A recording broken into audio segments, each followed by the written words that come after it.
Hello everyone. இன்னைக்கு வீடியோவில் நம்ம என்ன பார்க்க போறோம்னா இங்கிலீஷ் லிட்ரேச்சரில் உள்ள இந்த ட்ராமாவில் ஒரு டைப்பான எக்ஸ்பிரஷனிஸ்ட் ட்ராமா அப்படின்னா என்ன அதை பற்றி தான் பார்க்க போகிறோம். ஸ்க்ரீனில் நோட்ஸ் ஷோ ஆகும், அதை நீங்கள் ஃபாலோ பண்ணிக்கலாம். வாங்க இப்போ நம்ம வீடியோக்குள்ளே போகலாம். What is expressionist drama? Expressionist drama என்ன அப்படின்னு நம்ம பார்த்துடலாம் வாங்க.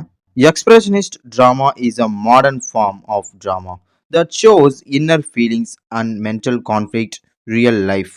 அதாவது இதில் என்ன சொல்லியிருக்காங்கன்னா, எக்ஸ்பிரஷனிஸ்ட் ட்ராமா என்பது ஒரு உண்மை வாழ்க்கையே அல்ல. அதாவது ரியல் லைஃப் இன்சிடென்ட் இல்லாமல் மன உணர்ச்சிகள் இருக்கும்ல, நம்ம மன போராட்டங்கள், நம்மளோட ஃபீலிங்ஸ், நம்ம மைண்டுக்குள்ளே நடக்கிற அந்த போராட்டங்கள், நம்ம உணர்ச்சிகள் மற்றும் உள்மன போராட்டங்களை வெளிப்படுத்துறது தான் இந்த எக்ஸ்பிரஷனிஸ்ட் ட்ராமா. அதாவது நேம்லேயே இருக்கு பாருங்க, எக்ஸ்பிரஸ் அப்படின்னா வெளிப்படுத்துறது, நம்மளுடைய உள்மன போராட்டங்கள் மற்றும் உணர்ச்சிகள் இதெல்லாம் எப்படி பண்ணணும்னா இந்த எக்ஸ்பிரஸ் பண்றதுக்கு தான் இந்த எக்ஸ்பிரஷனிஸ்ட் ட்ராமா யூஸ் ஆகுது. It distorts reality to express inner truth. இல்லை என்ன சொல்லியிருக்காங்க பாருங்க, உள் உண்மையை காட்டுவதற்காக உண்மை வாழ்க்கை மாற்றப்படுகிறது.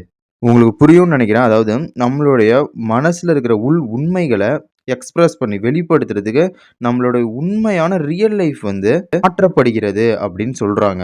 நெக்ஸ்ட் பாருங்க, characters represents ideas not real people. ஏதாவது என்ன சொல்றாங்கன்னா, கேரக்டர் அதாவது கதாபாத்திரங்கள், கேரக்டர்னா கதாபாத்திரங்கள், இதை நான் வச்சுக்கோங்க. இந்த எக்ஸ்பிரஷனிஸ்ட் டிராமால இருக்கும் பாத்திரங்கள் அதாவது கதாபாத்திரங்கள், அதில் அந்த ஆர்டிஸ்ட் அதில் நடிச்சிருக்க ஹீரோ ஹீரோயின்ஸ் அந்த மாதிரி அவங்கெல்லாம் ஒரு உண்மையான மனிதர்கள் அல்ல. அவங்க ஒரு கருத்துக்கள், ஒரு ஐடியாலஜி, ஒரு கொள்கைகள். ஒரு மனிதர்களுக்கு பதிலாக அவர்கள் கருத்துக்கள் மற்றும் கொள்கைகள் பிரதிநிதித்துவப்படுத்தப்படுகிறது. இதை பர்சானிஃபிகேஷன் மாதிரி தான். இப்போ பர்சானிஃபிகேஷன்னா என்ன? மனுஷன் இல்லாத ஒரு செயலை செய்கிறது பர்சானிஃபிகேஷன்னு பார்த்தோம். ஆனால் இதில் மனுஷனுக்கு பதிலாக உண்மை மனிதர்கள் இல்லாமல் ஒரு கருத்து, கொள்கை அதனை வச்சு ஒரு ஸ்டேஜில் ஒரு ட்ராமா மாதிரி பண்ணுறது தான். அதாவது என்ன சொல்றாங்கன்னா, அதில் இருக்கிற மனிதர்கள் கிடையாது அவங்கெல்லாம். ஒரு கொள்கை மற்றும் அவர்களுடைய கருத்துக்கள் தான் அந்த இடத்துல மனிதர்களாக இருக்கு அப்படின்னு சொல்றாங்க. இதுதான் எக்ஸ்பிரஷனிஸ்ட் ட்ராமா. இப்போ உங்களுக்கு வாட் இஸ் எக்ஸ்பிரஷனிஸ்ட் ட்ராமா அப்படின்னா உங்களுக்கு கிளியரா புரிஞ்சிருக்கும். இப்போ இதுல என்னென்ன கேட்டகரிஸ், என்னென்ன டைப்ஸ்லாம் இருக்கு, இதுல இன்னும் நம்ம டீப்பா என்ன பார்க்கலான்ட்டு இப்போ நம்ம பார்க்கலாம். இப்போ இந்த expressionist drama who coined the term expressionism. இந்த எக்ஸ்பிரஷனிசமை யார் காயின் பண்ணான்னு பார்த்தலாம். காயின்டு மீன்ஸ் உருவாக்கியவர். இந்த எக்ஸ்பிரஷனிசமை யார் உருவாக்குனா அப்படின்னு சொல்றோம். இந்த term expressionism was coined by Herbert Walden. இந்த ஹெர்பர்ட் வால்டன் தான் இந்த எக்ஸ்பிரஷனிசம் காயின் பண்ணியிருக்காரு, அதாவது உருவாக்கியவர். He was a German critic. அவர் ஒரு ஜெர்மன் விமர்சகர். The term come in the early 20th century. 20ஆம் நூற்றாண்டின் தொடக்கத்தில் இந்த சொல் பயன்படுத்தப்பட்டது. அதாவது என்ன சொல்றாங்கன்னா, இந்த ஹெர்பர்ட் வால்டன் அதை சொல்லியிருக்கோம்ல, இதை காயின் பண்ணவர், உருவாக்குனவர் அவருன்னு சொல்லியிருக்கோம். அவர் யாருன்னு பார்த்தா ஒரு ஜெர்மன் கிரிட்டிக், அதாவது ஜெர்மன் விமர்சகர். The term come in the early 20th century. இது 20ஆம் நூற்றாண்டில் தொடக்கத்தில் இந்த சொல் பயன்படுத்தப்பட்டது. இப்போ நம்ம வாட் இஸ் எக்ஸ்பிரஷனிஸ்ட் ட்ராமா அப்படின்னா என்னன்னு பார்த்தோம். அப்புறம் who coined the term expressionism அப்படின்றதையும் பார்த்து முடிச்சிட்டோம்.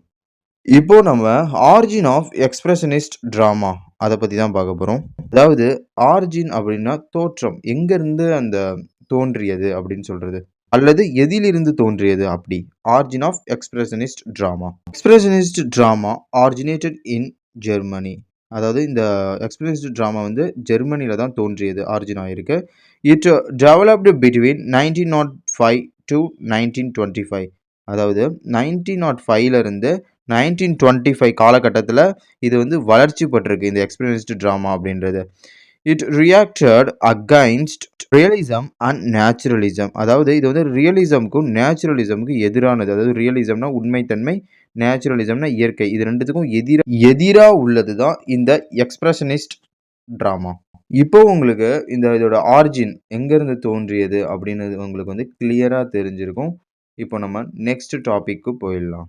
இப்போ இந்த எக்ஸ்பிரஷனிஸ்ட் ட்ராமாவுடைய ஃபாதர், அதாவது ஃபாதர் ஆஃப் எக்ஸ்பிரஷனிஸ்ட் ட்ராமா, இதோடைய தந்தை யார் அப்படின்னு பார்த்தலாம். August Strindberg is called the father of expressionist drama. இந்த எக்ஸ்பிரஷனிஸ்ட் ட்ராமாவின் தந்தை அகஸ்ட் ஸ்டின்பர்க். இவர் தான். ப்ரொனன்சியேஷன் கொஞ்சம் பார்த்துக்கோங்க, ஸ்பெல்லிங் கொஞ்சம் பார்த்துக்கோங்க.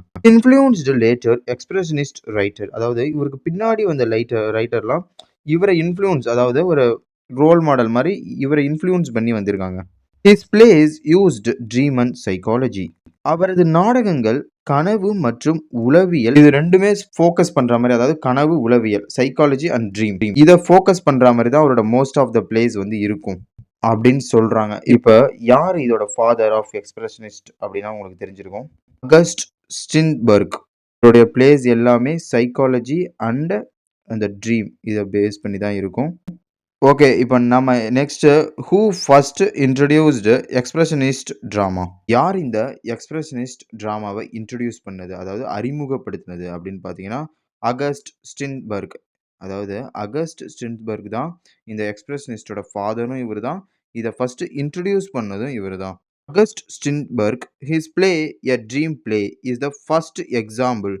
இதோடைய ஃபர்ஸ்ட் எக்ஸாம்பிள் அப்படின்னு பார்த்தீங்கன்னா, எ ட்ரீம் பிளே. இப்ப நம்ம சொன்னோம்ல, வாட் இஸ் எக்ஸ்பிரஷனிஸ்ட் டிராமா அப்படின்னா, எ ட்ரீம் பிளே. இத படிச்சீங்கன்னா உங்களுக்கு புரியும். நம்ம சொன்னதோட அடிப்படையில தான் இந்த பிளே வந்து இருக்கும். உங்க எக்ஸாம்ஸ்ல கூட இந்த ட்ரீம் பிளே அப்படின்றத வந்து ஒரு எக்ஸாம்பிளா எழுதலாம். It rejected realistic structure. இது வந்து ஒரு உண்மை நிலை அமைப்பை வந்து நிராகரித்தது அப்படின்னு சொல்றாங்க. இந்த பிளேவுல நம்ம ஆல்ரெடி பார்த்த மாதிரி எக்ஸ்பிரஷனிஸ்ட் அப்படின்றது வந்து ஒரு உண்மை நிலையையும், அந்த நேச்சுரலையும் அவாய்ட் பண்ண மாரி தான் இந்த எ ட்ரீம் பிளே அப்படின்ற ஒர்க்கும் இருக்கும் அப்படின்னு சொல்றாங்க. Who first introduced expressionist drama யாருன்னு நம்ம பார்த்துட்டோம். இப்போ நம்ம என்ன பார்க்க போறோம்னா, how many persons used expressionist drama? அதாவது யாரெல்லாம் இந்த எக்ஸ்பிரஷனிஸ்ட் டிராமாவை எழுதிய 5 நபர்கள் யார் யாருன்னு பார்த்துடலாம். ஃபர்ஸ்ட் வந்து August Strindberg. Next Frank Wedekind, Georg Kaiser, Ernst Toller, Eugene O'Neill. இந்த 5 நேம்ஸ் நம்ம சொல்ற 5 நேம்ஸ்க்கும் ஸ்பெல்லிங் மற்றும் ப்ரொனவுன்சியேஷன் இது 2த்தையும் கொஞ்சம் கிளியரா பார்த்துக்கோங்க. நீங்க எக்ஸாம்ல ஃபர்ஸ்ட் ஒரு 5 மெம்பர்ஸ் நீங்க வந்து யாரு இந்த எக்ஸ்பிரஷனிஸ்ட் டிராமாவ எழுதிய ஒரு 5 நபர்கள்னு ஒரு கொஸ்டின் கேட்டாங்கன்னா, நீங்க வந்து இந்த 5 பேரோட நேமும் எழுதினா உங்களுக்கு சூப்பரா மார்க் ஸ்கோர் பண்ணலாம். இதுல நம்ம ஆல்ரெடி பார்த்தா மாரி, இந்த அகஸ்ட் ஸ்டின்பர்க் தான் இத ஃபர்ஸ்ட் காயின் பண்ணவரும் இவரு தான். அண்ட் ஆல்சோ இதோட ஃபாதர் அதுவும் இந்த அகஸ்ட் ஸ்டின்பர்க் தான். இப்போ உங்க எக்ஸாம்ஸ்ல இந்த மாதிரி who is the father of expressionist theory அப்படி கேட்டாலும் சரி, who coined the term expressionist தியரின்னு கேட்டாலும் சரி, அகஸ்ட் ஸ்டின்பர்க் அப்படி எழுதுங்க. இப்போ இந்த எக்ஸ்பிரஷனிஸ்ட் டிராமாவ ஒரு 5 ஹெட்லைன்ஸா சொன்னா உங்களுக்கு இன்னும் கிளியரா புரியும். First one subjective reality. Inner feelings R shown not external reality. அதாவது வெளிப்புற உண்மைகள் கிடையாது. ஓகேங்களா? உள் உணர்ச்சிகளை காட்டுகிறது. நம்ம உள் உணர்வ காட்டுறதுக்கு தான் இந்த எக்ஸ்பிரஷனிஸ்ட் டிராமா பயன்படுகிறது. அது மட்டும் இல்லாம இதுல ட்ரீம்ஸ் கனவுகள் மற்றும் எண்ணங்கள் தாட்ஸ் இது 2ம் டாமினேட் பண்ணுது இந்த பிளேவ. அதாவது கனவுகளும், எண்ணங்களும் ரொம்ப முக்கியம் அப்படி சொல்றாங்க. இப்போ second symbolic character. Characters are types not individual. பாத்திரங்கள் தனிநபர்கள் அல்ல. இதுல வந்து இதோட கேரக்டர்ஸ் வந்து அவங்க வந்து ஒரு நபர்கள், ஒரு உண்மையான மனிதர்கள் கிடையாது. அவங்க வந்து ஒரு வகைகளாக குறிக்கப்படுகிறார்கள். தே ரெப்ரசன்ட்ஸ் ஐடியாஸ் ஆர் எமோஷன்ஸ். கருத்துக்கள் அல்லது உணர்ச்சிகளை குறிக்கின்றனர். அதாவது இதுல இடம்பெற்றிருக்கும் கேரக்டர்ஸ்லாம் மனிதர்கள் கிடையாது. அவங்க வந்து ஒரு கொள்கை. அந்த கொள்கை மற்றும் ஐடியாலஜின்லாம் நம்ம சொல்லுவோம்ல, அந்த உணர்ச்சிகள், எண்ணங்கள் தான் அதுல கேரக்டர் அப்படி சொல்றாங்க. Third one broken structure. Scenes are short and disconnected. அதாவது காட்சிகள் வந்து ரொம்ப சின்னதா இருக்கும்னு சொல்றாங்க. அதுவும் இல்லாம டிஸ்கனெக்டட் தொடர்பு இல்லாம இருக்கும். இதுல வந்து நார்மல் பிளாட் ஸ்ட்ரக்சர வந்து அவாய்ட் பண்ணியிருக்காங்க. அதாவது அதாவது சாதாரண கதை கட்டமைப்பு இருக்கும்ல, அத வந்து தவிர்க்கப்படுகிறது. இது நம்ம வந்து உங்களுக்கு புரிஞ்சிருக்கும்னு நெனைக்கிறேன். இதுல வந்து இதோட சீன்ஸ்லாம் வந்து ரொம்ப சின்னதா இருக்கும். அதேமாரி தொடர்பு இல்லாம இருக்கும். நார்மல் பிளாட் ஸ்ட்ரக்சர் வந்து அவாய்ட் பண்ணியிருக்காங்க. சாதாரண கதை கட்டமைப்பு வந்து இதுல வந்து தவிர்க்கப்படுகிறது. இப்ப நம்ம 4த் ஒன் யூஸ் ஆஃப் சிம்பாலிசம் பார்த்துடலாம். Settings and actions are symbolic. அமைப்பும், செயல்களும் குறியீடாக உள்ளன. அதாவது இதுல இருக்கிற இந்த செட்டிங் அமைப்பு இருக்கும்ல, அதுவும் அதோடைய சிம்பாலிக் அந்த அமைப்பும், செயல்களும் குறியீடாக இருக்கும் அப்படின்னு சொல்றாங்க. எதுலனா இந்த எக்ஸ்பிரஷனிஸ்ட் இந்த டிராமால. Reality is exaggerated or distorted. உண்மை மிகைப்படுத்தப்படுகிறது அல்லது மாற்றப்படுகிறது. உண்மை வந்து உண்மைப்படுத்தப்படுது இல்லாட்டி மாற்றப்படுது அப்படி சொல்றாங்க. இப்போ வந்து protest and alienation. Drama protest against society. சமூகத்திற்கு எதிரான எதிர்ப்பு காணப்படுகிறது. Characters feel lonely and oppressed. பாத்திரங்கள் அதாவது இதுல இருக்கிற கேரக்டர்ஸ் கதாபாத்திரங்கள் எப்படி ஃபீல் பண்ணுதுன்னா, தனிமையும், அடக்குமுறையையும் அனுபவிக்கின்றன. இந்த எக்ஸ்பிரஷனிஸ்ட் ட்ராமா வந்து சமூகத்திற்கு எதிராக காணப்படுகிறதுன்னு சொல்றாங்க. அப்புறம் இதில இருக்கிற பாத்திரங்கள், அந்த கேரக்டர்ஸ்லாம் வந்து தனியாகவும் அந்த கொஞ்சம் அடக்குமுறையையும் அனுபவிக்கிறார்கள் அப்படின்னு சொல்றாங்க. நான் ஒரு எக்ஸாம்பிள் அப்படின்னு சொல்லும்போது, இந்த எக்ஸ்பிரஷனிஸ்ட் ட்ராமாவின் ஒரு உதாரணம் அப்படின்னு நம்ம சொல்லும்போது, எ ட்ரீம் பிளே அகஸ்ட் ஸ்ட்ரின்பர்க்கோடத படிச்சா நமக்கு வந்து இது கிளியரா புரியும். இந்த எக்ஸாம்பிள் இதுவரைக்கும் நம்ம சொன்னது அடிப்படையில தான் அந்த வொர்க் வந்து அவரு எழுதியிருப்பாரு. இப்போ உங்களுக்கு இந்த எக்ஸ்பிரஷனிஸ்ட் ட்ராமா அப்படின்னா உங்களுக்கு என்னன்னு ஒரு கிளியர் ஐடியா கிடைச்சிருக்கும். இத வந்து நம்ம ரொம்ப டீப்பா எக்ஸ்பிளைன் பண்ணியிருக்கோம். ஓகே ஃபிரெண்ட்ஸ், இதே மாரி நம்ம நெக்ஸ்ட் ஒரு வீடியோல பார்க்கலாம். பாய் பாய்.